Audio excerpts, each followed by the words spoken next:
ابو زناد نے بیان کیا ان سے اعرج نے اور ان سے ابو ہریرہ رضی اللہ عنہ نے کہ رسول اللہ صلی اللہ علیہ وسلم نے فرمایا، جنت میں داخل ہونے والے سب سے پہلے گروہ کے چہرے ایسے روشن ہوں گے جیسے 14ویں کا چاند ہوتا ہے۔ جو گروہ اس کے بعد داخل ہوگا ان کے چہرے سب سے زیادہ چمکدار ستارے جیسے روشن ہوں گے۔ ان کے دل ایک ہوں گے کہ کوئی بھی اختلاف ان میں آپس میں نہ ہوگا اور نہ ایک دوسرے سے بغض و حسد ہوگا۔ ہر شخص کی 2 بیویاں ہوں گی، ان کی خوبصورتی ایسی ہوگی کہ ان کی پنڈلیوں کا گودا گوشت کے اوپر سے دکھائی دے گا۔ وہ صبح و شام اللہ کی تسبیح کرتے رہیں گے، نہ ان کی کوئی بیماری ہوگی، نہ ان کی ناک میں کوئی آلائش آئے گی اور نہ تھوک آئے گا۔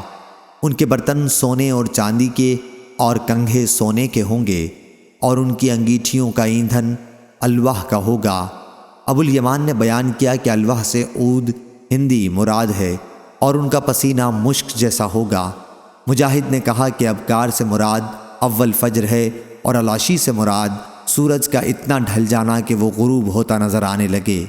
صحیح بخاری حدیث نمبر 3246۔